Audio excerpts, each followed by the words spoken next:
Okay, it looks like we are streaming live here on Zoom and on YouTube. Welcome everyone, and let's see if our audience is. Oh, here we go. I think they're. Here we go. I think the doors are open and the audience is coming in. Professor Dyke, how are you today? Very well, very well. Yourself, Scott? Everything going well with you? Doing fantastically well. It's a very cold and chilly spring day here in Tokyo, but otherwise we're doing great. Yeah, fantastic. Fantastic. Yeah. While Great our stuff. audience is filing in, maybe Professor Dyke, maybe we can tell our audience a little bit about Bentham Science. Absolutely, absolutely. And everybody, we've got the chat open, so do let us know where you're from. Give us your name. Let us know a little bit about yourself in the webinar chat box.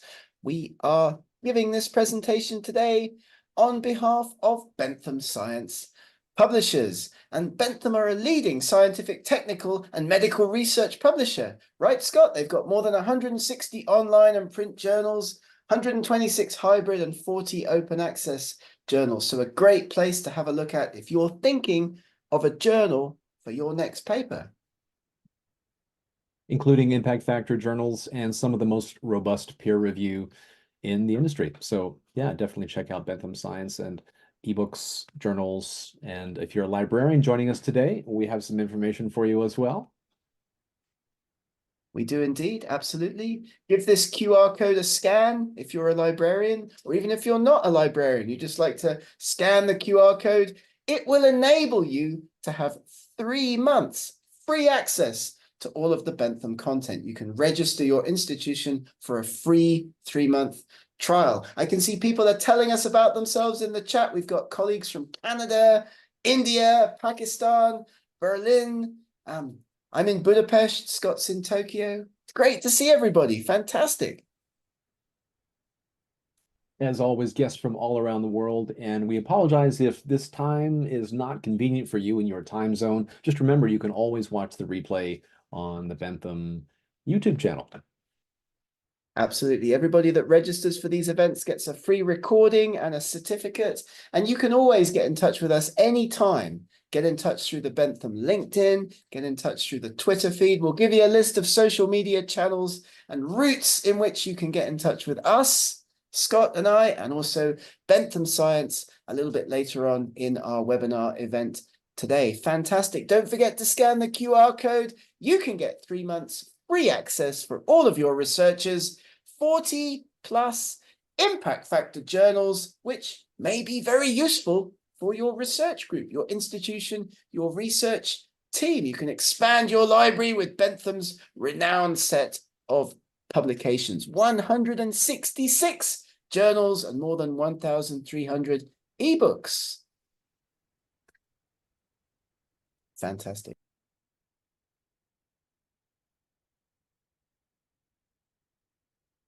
Okay, looks like our audience is filing in. We've got a great audience today. We're really excited to have such great numbers. So thank you all so much for joining us and taking time out of your busy Thursday to join us for this talk. Professor Dyke, what are we going to talk about today?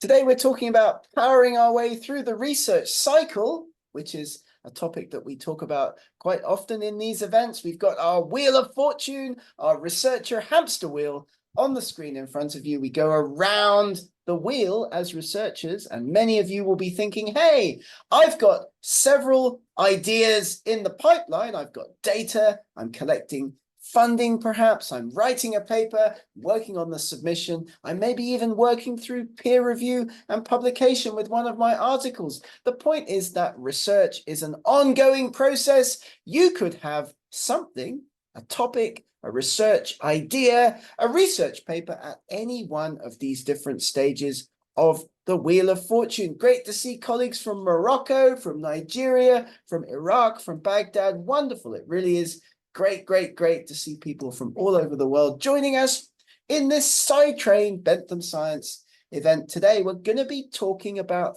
3 topics today. Topic number 1, planning and journal selection. Very important, something that researchers often don't spend all that much time on, but it's absolutely key to your success as a researcher. Topic number 2, effective research writing. Scott and I will give you some tips to help you with your English language writing. And then thirdly, we'll talk quickly about submission and peer review, managing that final stage of the process when it comes time to send your article off to a journal. We'll have a Q&A session at the end of this event. Scott will be back and forth, popping up, disappearing as we run some polls and other interactive components of this webinar event today. If you have a question or a comment, do pop it in the chat box or in the Q&A box, the Zoom Q&A. We'll get to all of those a little bit later on as we move through our event,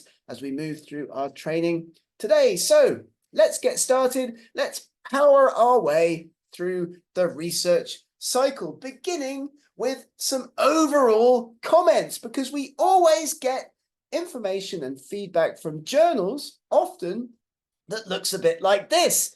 Dear sir, dear madam, many thanks for asking whether we would like to publish your paper. It's good and original, but we're not able to publish it. The good bits, not original. The original bits, not good. We all face rejection with our work. We'll talk about dealing with that at the end of our event today, but it's often an issue, and that's why we're here. That's why SciTrain exists. That's why we work with Bentham Science to help researchers around the world get their work successfully published in leading international journals, Bentham Science, and also maximizing impact. So we'll also be encouraging you as a researcher to think about your academic impact and indeed your economic and societal benefits of your research. So not just which journals you can pick, but also the difference that your research is making to the lives of ordinary people as we think about maximizing research impact, also in this session and in other components of the work that we do. Because, of course, publications are the heart of impact, of course. As academics, we all know that. But how we can make sure that our research circulation actually translates to impact is a key component of what we're going to be discussing. And by the way, if you'd like to get some extra training, if you're listening to this and by the end you think, wow, I'd like to get some of these webinars for my institution, for my research team, then do get in touch with us, get in touch with the Bentham Science team, because of course, we all face these kinds of issues. International publishers often reject our excellent research. Common problems encountered by researchers around the world are listed here, and English writing is one of those. Journal selection is another one. Papers being submitted to journals out of scope. We'll talk about that starting in just a moment. But we are here to help.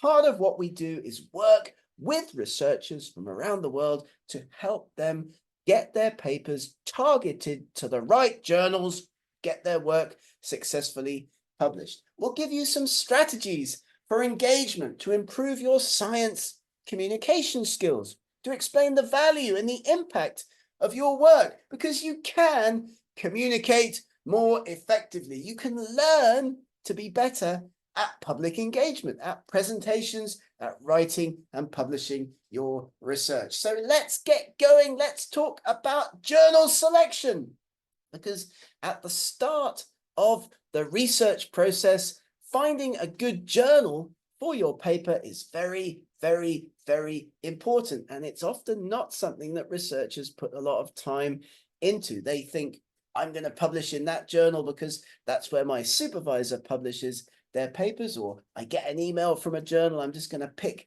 that one that's crossing my desk, the one that's front of mind. Finding the best possible journal for your paper is super important, because this speeds up your publication cycle. It can also help you maximize the impact of your research. And we're also going to give you some tips and tricks to help you detect and avoid those fake journals that are also out there all around us, sending us emails all of the time. I got one just this morning inviting me to send a paper to a special issue on water research. And I was like, I'm not doing that kind of research at all. I'm a paleontologist, so it's just spam, but we need to learn about how we can detect that. Scott, how are we doing so far? Everything okay? We've got a great audience here today. They're already asking questions and reaching out and engaging, and that's fantastic. So we've got a poll for our audience here today. We'd like to find out what you think about the best timing for selecting a journal. So I'm going to launch the poll here, and let's see what you think. So here we go. For journal selection, when is the best time to select a journal for your paper? Before writing, while writing, or after writing your manuscript? Let's see what our audience thinks. I've definitely done all of these, all three of these over the years. I know, right? You know what I mean? But usually, many researchers would be thinking, well, I'm going to write the paper and then I'm going to pick a journal. Is that the right approach? I don't know. We're going to talk about that in a moment. Okay, let's see what our audience thinks.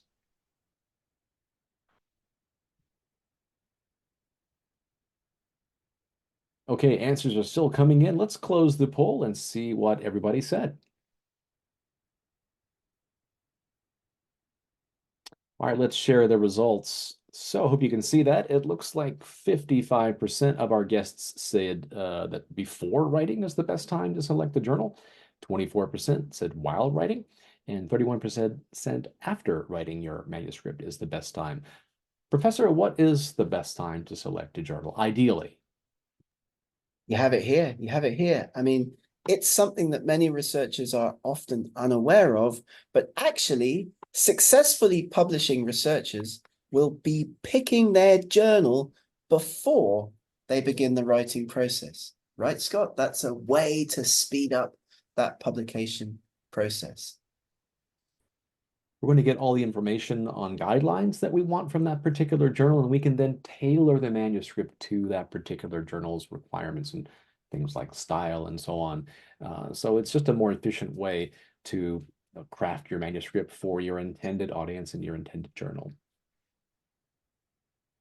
Right, right. So it's important because you can answer many of the questions that you have about the shape of your academic paper, what goes into the different sections, by picking a journal before you get going with the writing process. And we can tell you from experience from doing these kinds of workshops that the most common kinds of questions that researchers have often about article writing are: how long should the paper be? What kinds of information should I put into the introduction, into the methods, into the results, discussion, conclusion? Well, if you've got a target journal in mind, you can answer many of those questions because each journal is different, and each kind of paper that you would potentially end up writing is also going to be different. So have a think about that next time you begin the article writing process. Get a target journal in mind. As Scott mentioned, you'll be able to understand the aims and scope of the journal, the readership, the disciplines, the types of articles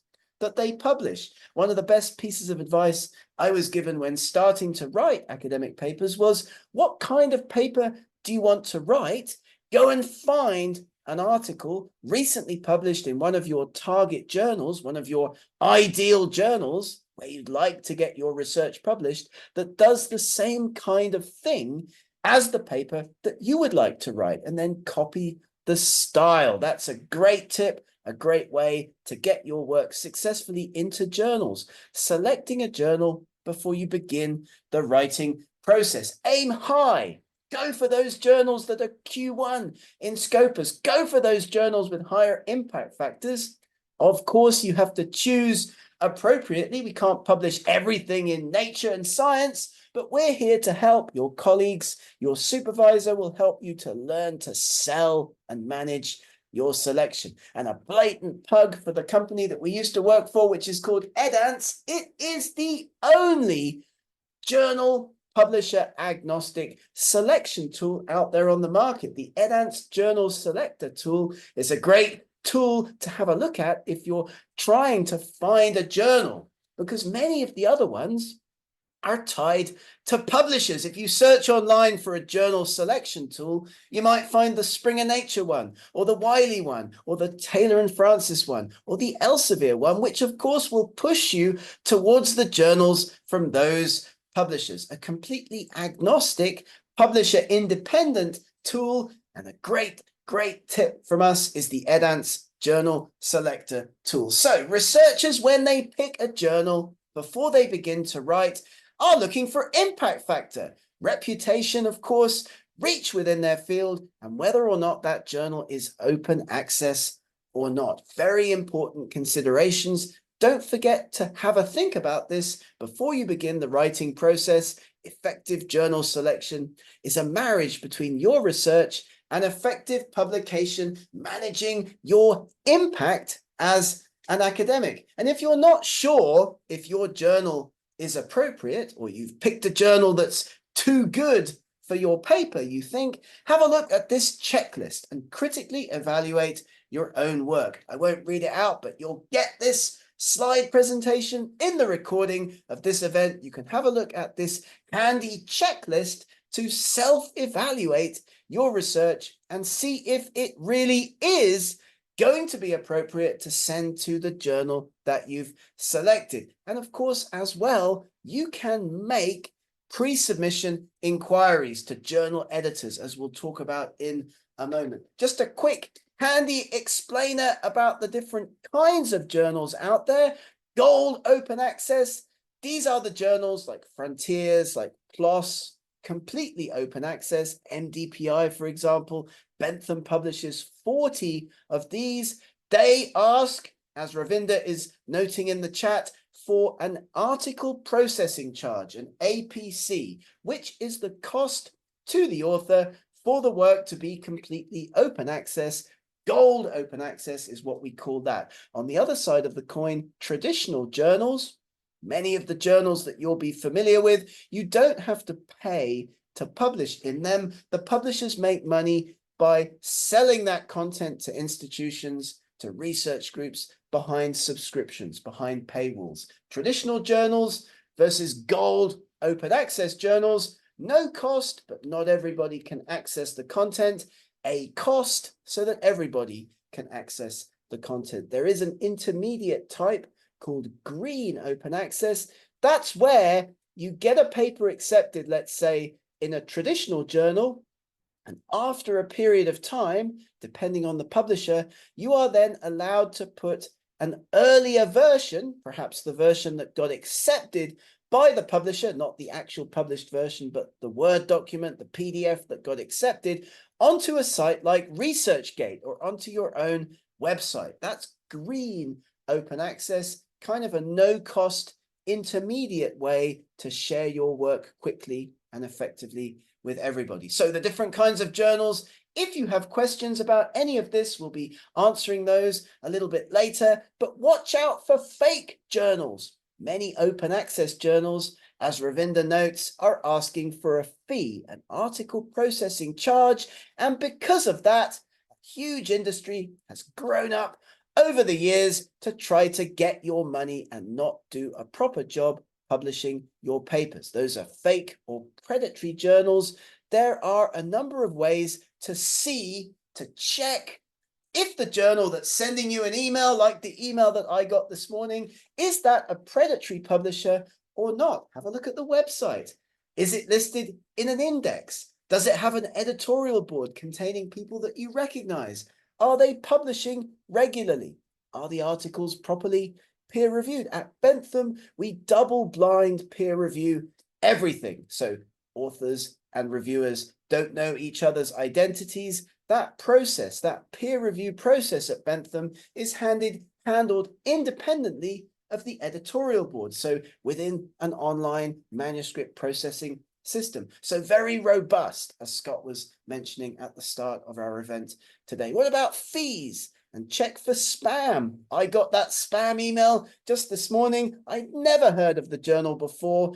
I'm not working on water resources research, far from it. I'm a geologist, a paleontologist. So it's probably an email that's just interested in getting my money, not that I have any, but getting my money when I submit a paper to that special issue. You can tell that the journal is real if it's listed, if it's indexed. Like many of the Bentham journals are listed in Clarivate. They have impact factors. They are in other databases like the Cabell's whitelist, for example. You can check easily online if you're able to make a submission to that journal if it's real and robust. And Ravinder notes that it's good that papers are reviewed robustly, but fasten up, make the process faster. And that's happening. Bentham papers get published within 6 to 8 weeks. So it's getting faster all the time. But you're quite right. A robust process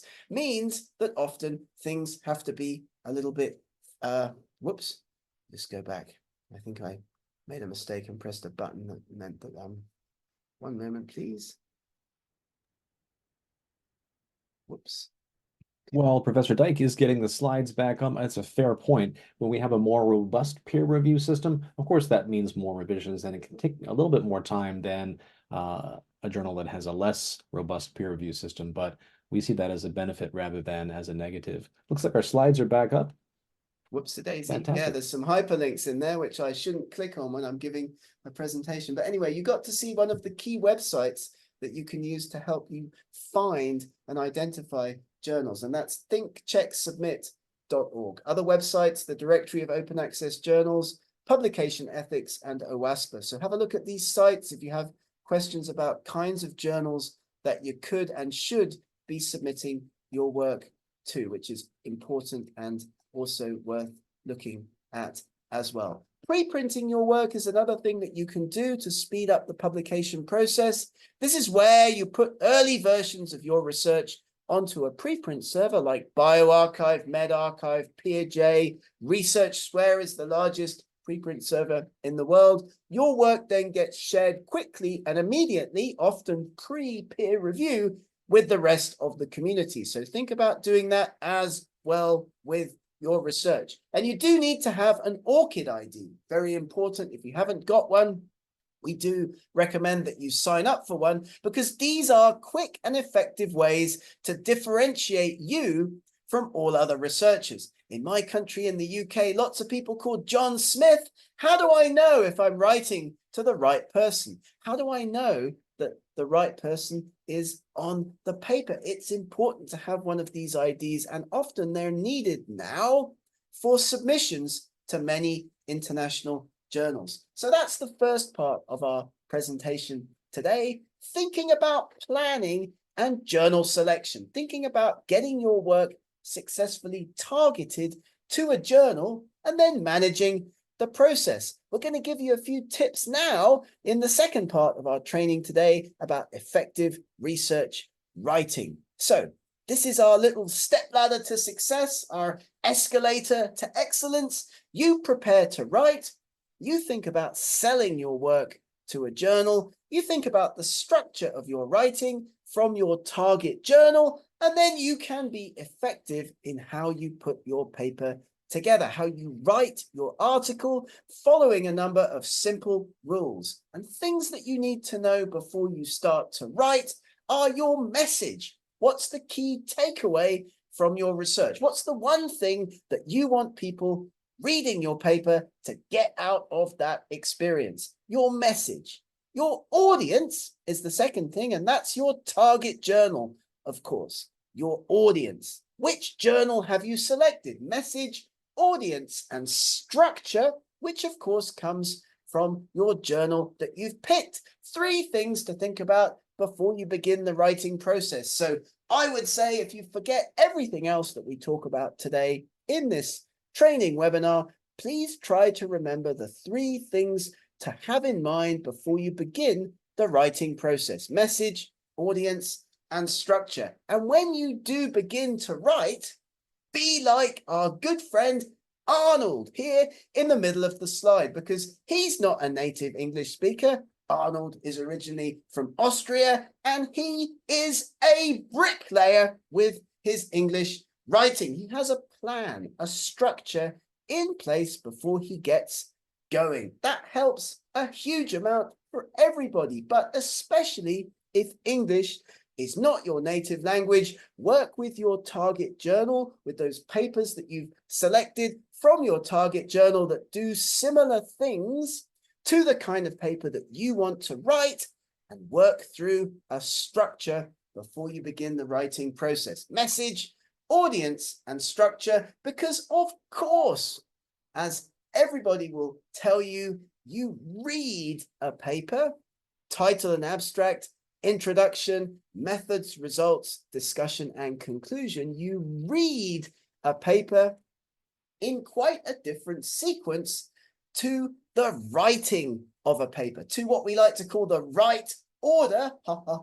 It's definitely not going to be the case that an effective article writing strategy is to go through and start at the beginning and keep on going until you get to the end and then stop like Alice in Wonderland. You should begin your writing process with the methods, with the results. Most people, they collect data, they analyze the data, they make figures, they make tables, they illustrate their results at the beginning of the article writing process, and then later they put in place the other components. It's much better, more effective to follow the right order when putting your articles together. And of course, the kinds of tenses that you would use in the different sections is another very, very, very common question that we get from researchers. Which tense goes into the different sections? We've tabulated some information for you here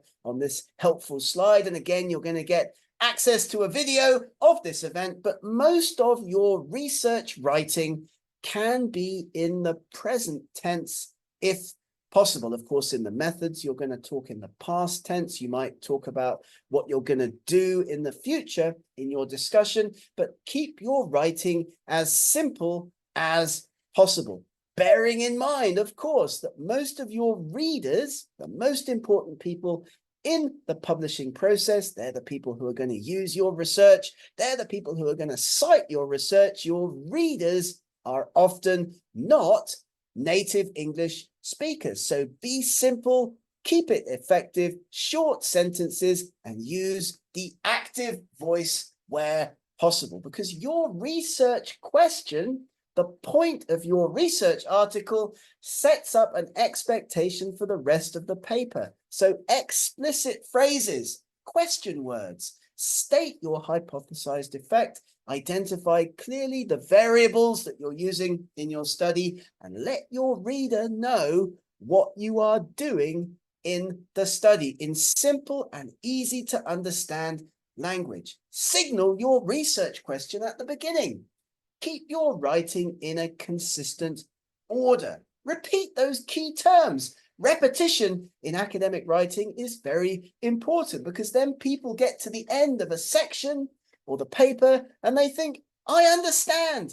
I know what I've just come across. I understand the outcome of this study. So your point of view needs to be consistent.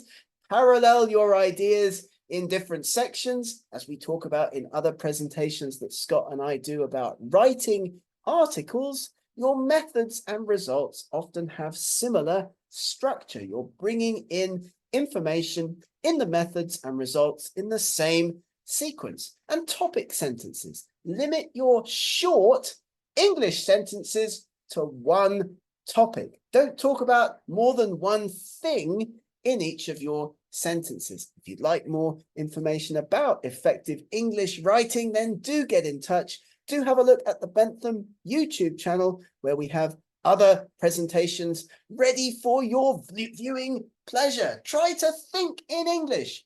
Write as you think. Do it a little bit each day. Write a little bit often. Read and analyze papers that you like and respect in your field. As I've already mentioned, this gives you a window to successful style, shape, structure, and the presentation of ideas. If you're going to translate, which many people do, of course, use a subject area specialist, because lots of critical information gets lost if you don't have an expert translator who understands your subject area. If you'd like us to give you recommendations, referrals to expert translation services, we would be delighted to do that. So, basics of your English, one idea per sentence, short sentences, keep the verb and the subject close together. We measured, for example, favor the use of the active voice over the passive voice. We concluded, rather than it can be concluded that, no unnecessary adjectives, avoid jargon, and of course, no double negatives. As I've mentioned already, head on over to the Bentham YouTube channel where we're live streaming right now. You will be able to listen to other webinar presentations we've done in the past, including ones on effective English language writing, because mistakes are common and there's nothing worse than making your paper create a bad impression to an editor or to a peer reviewer. And that can be done easily if your English is not up to standard. So have a think about plagiarism, especially from yourself. Tenses and switches, spelling conventions, and inappropriate word use and confusion. We provide editing services. Get in touch. We'd be very happy to have a look at your next paper and give it an edit. That's something that we also do at Bentham Science. We're here to help researchers with the writing and publishing journey. Don't be emotional. Avoid those superlatives. We get this a lot in my field, in paleontology. A new gigantic dinosaur, an earth-shattering idea, a magnificent result, a marvelous outcome, a fantastic piece of data. Those are not in the right place in academic articles. Common modifiers you don't need in academic writing. You are a scientist. You can quantify what you're talking about without saying much more, vastly more, greatly more, or very, very significant results. And we don't like to see contractions in academic writing either. There's a balance to be struck between formal and informal. Simple enough for people to be able to understand what you're talking about without going into informal writing. And contractions in English are informal. I can't understand. I didn't get it. I wasn't present. There, over there, we're going to the cinema. These are contractions. They shouldn't be used in your academic writing. And you don't want direct quotes unless you're presenting specific definitions or an original label from somebody else's work. And check your references. Make sure you are resolving all of the issues in your paper, perhaps with our help, before you send it to a journal. Very important that you do not plagiarize from your own previously published work. This, of course, is where you republish something that you've previously written or published, a figure, a map, for example, in one of your earlier papers. Reusing that in a later paper without citing the original is what we like to call self-plagiarism. Data sets, manuscripts containing data, conclusions, or passages that you have already published. And of course, it goes without saying, you can make multiple pre-submission inquiries, but you can't send a paper to more than one journal at the same time. That is unethical. You will get caught if you do that. So we've talked so far about planning and journal selection. In brief, we've talked a little bit, a tiny bit, about effective research writing. We've got lots of other content on the Bentham YouTube channel if you're interested in learning more about any of these topics. Let's talk quickly about submission and peer review. You're now ready to send your paper into a journal. You're going to be dealing with an editor. There are lots of different kinds, and unfortunately the word editor in English can be used to refer to several different kinds of people that you're going to encounter in the publishing process. A language editor is checking your language, obviously. An academic editor is the person sitting at the journal checking incoming submissions and sending them out or not for peer review. And publishers also have what they call managing editors, who are really more involved in the business side of the journal. They're not dealing day to day with submissions, but they may get involved with you and your work if there's an issue, maybe an ethics problem, or you need help to deal with your academic editor, as we'll talk about in a moment. So keep in mind who you might be dealing with, because your academic editors evaluate your paper when it comes into the journal, and they do what we call triage at the editorial office. They think, is this article something that we'd like to publish? Does it fit with the journal?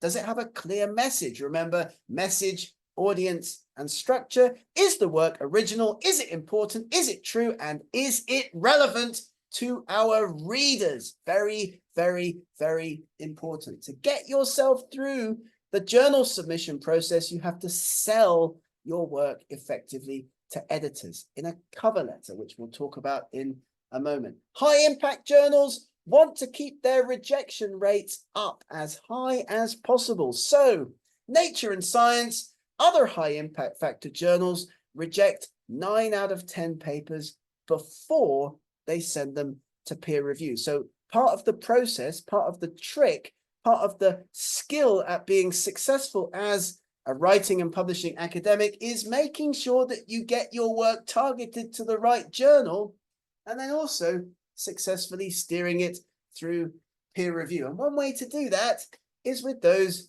pre-submission inquiries. How are we doing, Scott? Everything going well? Everything okay? Looking great here. We're going to launch a poll for our guests, and then a bit later, we're going to get to some of the questions that our guests have been asking. So first, let's try our poll on pre-submission inquiries. Here we go.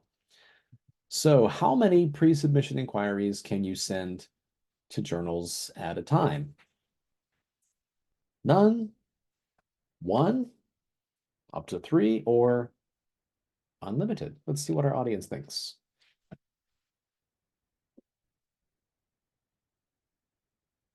And actually, we do have a question from one of our guests in the chat about pre-submission inquiries, which we'll get to in just a few minutes. But first, let's see what our audience thinks. Higher impact factor journals ask for this. They ask for a pre-submission inquiry. That's something that you'll encounter if you're preparing a submission to a journal like the Lancet, the Nature, the British Medical Journal, Science, Proceedings of the National Academy. They won't take direct submissions. They want you to send a pre-submission inquiry. That's common if the journal's impact factor is higher. Okay, here's the results. It looks like 3% of our audience said none. 44% said you can send 1 pre-submission inquiry at a time. 24% said that you can send up to 3 pre-submission inquiries, and 44% of our guests said it's unlimited. Tell us, Professor, how many pre-submission inquiries are we allowed to send at any one time? As many as you like. It is really unlimited. And we do recommend that you do this, because let's say you have an idea or a piece of research or a result that you're ready to share with the world. You can preprint that, number one. And then you can also send that information to lots of different journals in a pre-submission inquiry, maybe with the abstract, maybe with the title, maybe with a figure or two, and ask those journal editors, would they be interested in receiving this submission from you? You get yourself ahead of the process. Really, you can send as many as you like. And so we do encourage people to do this. You can only make 1 actual submission, of course, but unlimited. Unlimited. We have a question from one of our guests. Maybe we can answer this question now, Gareth, because it is relevant to pre-submission inquiries. This is from Satyajit. Thank you so much. I hope I'm saying your name correctly. First of all, thank you for letting us know about your success with your publication. It was a very nice comment that you shared. Thank you so much. And as to your question about pre-submission inquiries, the question is, the problem I now face is when pre-submission inquiries are sent, only a few journals reply. What do I do? And secondly, is it wise to use Journal Finder? Both good questions. Both great questions. When you're talking about Journal Finder, are you talking about the Edance Journal Selector, or are you talking about a journal finding service? Because lots of companies will offer a service where you send them your paper for editing, for example, and they'll give you the edited paper back and they'll give you some suggestions as to where you could send it. So I would say generally it's a great idea to use a journal finder. Just be aware that many of the journal finders, if not almost all of the journal finders, are tied to publishers. Even if they don't tell you that, when you go in and you type in your keywords, you give them your abstract and title. So that's important to be aware of. In terms of pre-submission inquiries, if the journals aren't replying, then I would write again. You can contact the managing editor, the person who's above the editor that you're contacting. Maybe you're going to somebody, you can go to somebody else. I would be more persistent. If it's a journal that you really want to use for your submission, if it's a journal with a high impact factor, you've seen other similar papers like yours recently published there, which by the way is a great thing to put into a pre-submission inquiry or a cover letter, be a bit more persistent, I'd say, and give them a couple of opportunities to get back to you. But if they don't, then of course you're going to have to go to another journal or just make a direct submission. And in that situation, you'd want to note, I contacted you with X, Y, and Z pre-submission inquiries. You didn't reply, but I'm sending the paper anyway, because that also makes you look good to the editor. Great stuff. Fantastic question. Lovely. Brilliant. So you can write to as many editors as you like. This helps you to target a journal effectively. Reach out with your abstract and title. And don't worry, Scott and I will be providing you with a template for doing this after this event, when we send our follow-up emails, which usually happen within 48 hours of the event. You get your certificate, you get your link to the recording within about 48 hours of the event. When making a submission, your cover letter should not look like this. Many authors send papers into journals without writing a cover letter at all, and that's bad. That's a missed opportunity. It's also not a good idea to be boring, generic, and low in information in your cover letter. Dear editor, please find our paper enclosed, which we hope you will find interesting, is not giving the editor any information. You definitely want a cover letter that tells the editor why you've picked that journal, what's important and interesting about your research, and also suggesting some peer reviewers. Go back and have a look at the checklist that we shared with you earlier in this event. Is my research good enough for this journal? You can use some of the points from that in your cover letter.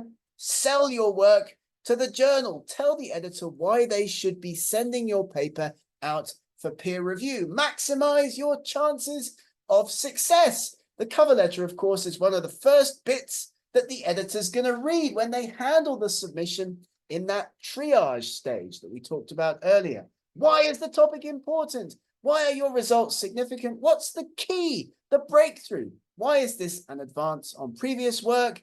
Why this journal? And who do you suggest to peer review the study? They may not use those suggestions, but it's important to have them there in the cover letter anyway. Communication with journals and editors is key. If your paper's taking too long, write and ask in a friendly, constructive, giving way. Where's my paper? I've waited too long.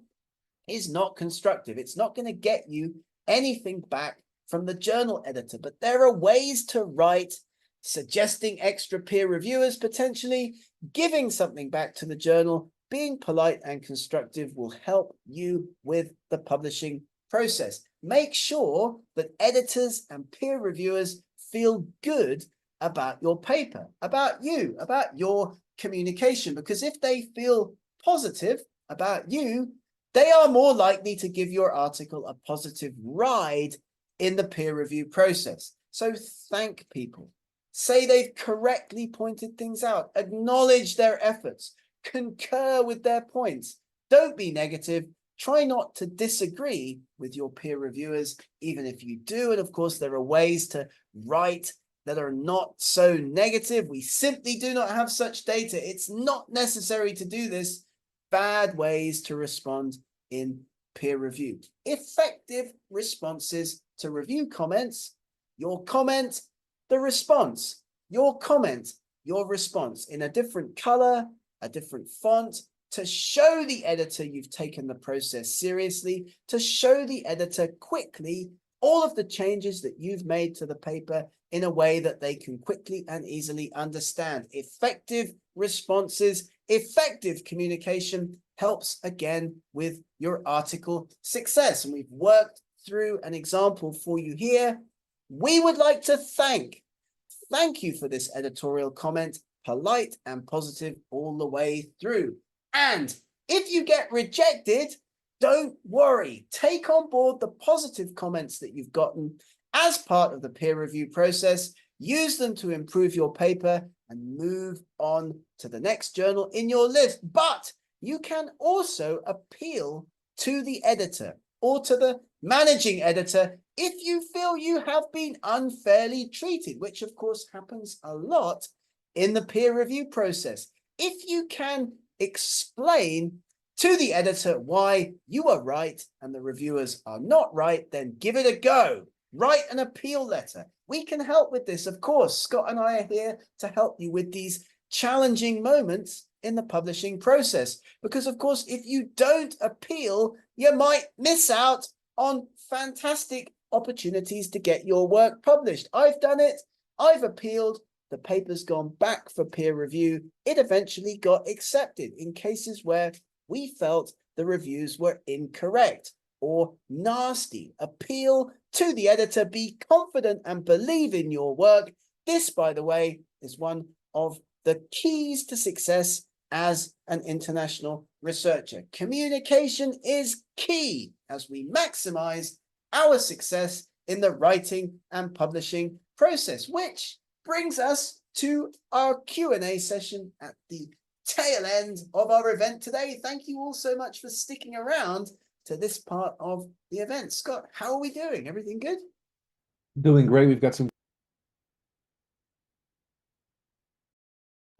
oh, I think I'm muted. We have some great questions from our guests today, so thanks everyone for participating. And first question was, will we get a PowerPoint for this presentation? We will send the full video. We don't normally share the PowerPoints for these talks, but we'll share with you the full video as well as a certificate for joining today. So thank you for asking. And that will be sent out by email about 24 hours after this event finishes. So check your inbox tomorrow for that. And some great questions for you, Professor Dyke. This is a question from Tola. What comment do you have about publishing preprints before peer-reviewed journals? Well, you have quite a lot of experience with preprints, isn't that right, Dr. Dyke? Absolutely, yes. Almost all journals are very happy to see your research preprinted in at least some form before it goes into the peer review process. And so generally, I would say it's a very, very good idea to preprint your research. Maybe you give a conference presentation, maybe you talk about some research results in an abstract, or you write a draft of a paper, preprint that. You can then later update the preprint, put extra versions onto the preprint server tied to the original one, and then they go into peer review. You might get comments back on the preprint server that can help you to improve the study. So this is open peer review. It's generally a very good idea to do this. And most journals, as we've mentioned, will be happy to see that you've done that. So protect your research, get comments from the community, and use, if you can, a preprint server for your research. Great question. Thank you very much for that. Wonderful.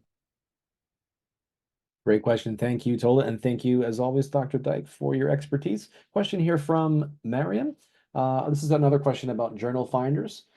We addressed a similar question earlier, but it's worth addressing again. First of all, it's great that you are taking the effort to select the appropriate journal for your paper, hopefully doing that before you write. And I guess the question is, are you looking for a journal selection tool? If that's the case, an online tool, the one that we tend to recommend is the Edon's Journal Selector tool. I'll pop a link into the chat window again. But if you're talking about journal finders, Dr. Dyke, you mentioned that earlier, that there are journal finder services, but they're often attached to a particular publisher. Is that right? Yeah, or attached to an editing service. So you might send your article to an editing service, Inago, Editage, Edance, AJE, to name just a few, and they will give you back some suggestions on where you could submit your paper as part of that service. So that's one way that it works. loads of tools, as we've mentioned, Miriam, available online. If you just search for Journal Finder tool, you'll get loads of them. But as we've already talked about, many of them, if not all of them, most of them are attached to publishers because, of course, publishers provide this as a service, as a way of attracting authors to their own journals. So yeah, as we've said several times, and Scott's popped the link again in the chat box, we recommend Edance as the journal selector tool of choice because it's not tied to a publisher. So that's where we would go with that. Great question. Thank you so much. Really good. Yeah. What else do we have in the chat? Let's have a look. Great. And I popped another link to a video that explains how to use the Add-ons Journal Selector tool. So feel free to click on that and check that out later. Great question. Thank you. And here's another question that's related to, oh, excuse me, see if I've got this right. This is a question from Osato Naoki-san. The question is, when submitting a paper to Review Commons, what do you think we should pay attention to? Review Commons. Okay. Yeah, that's an interesting question. Great question. Well, if you're sending a paper in to Review Commons, I think you need to have it in a relatively final state. Okay, so that's different to preprinting an article, where of course you can put an article onto a preprint platform pretty much at any stage of the writing process. So often on preprint platforms, for example, you can see the whole process that the authors have gone through over the life cycle of that particular research project. But Review Commons is a little bit different. So in that case, I think you'd need to have a paper, or you need to have a paper that's more or less ready to go to a journal, because that site's going to provide you with feedback, which you can then use to improve your study, send it finally to the journal. It's kind of a pre-peer review service. So yeah, great question. If you haven't seen that, have a look at that. That's a great service. And thank you for the question. That's wonderful. Thank you. Great question. Thank you for that. And I hope that we answered your question to your satisfaction. If anyone else has any other questions, it's last call for questions. We're just about to wrap up the event here. If you have any other questions for Dr. Dyke, feel free to share them in the Q&A or the chat panel. And first, we just want to thank everyone so much for taking time out of your busy Thursday to come and join us for this event. And of course, on behalf of all of our friends and colleagues at Bentham Science, we are grateful for you coming to join us here today. Gareth, any final words for our guests today before we sign off? Not really. Thank you so much, everybody, for joining us. I hope you're enjoying spring, which is starting in many parts of the world. I hope Ramadan is going well if you're celebrating that. So many of our guests will be celebrating Ramadan at the moment. And yeah, thank you so much. Check out Bentham Science, a great place for your next paper. Wonderful. Thanks, Scott. Great. Oh, I think we have one question coming in under the wire. Do we have time for one more, Doctor? Yeah, this is the question about the journal eLife, starting a yeah. new review process. Yeah, it's an interesting idea. They are providing what is effectively open peer review again, in what is another kind of preprint platform, eLife. So have a look at that if you're a biologist or a medical researcher, as a potential platform for your research. Personally speaking, I'm a big fan of eLife and what it tries to do, but unfortunately, it faces a lot of opposition and headwinds from more established publishers, of course, where really it's all about profit for many publishers. eLife is not really going along the same road, let's say. But definitely, if you haven't seen it, do check it out. That would be my comment. And great question. Thank you so much, everybody.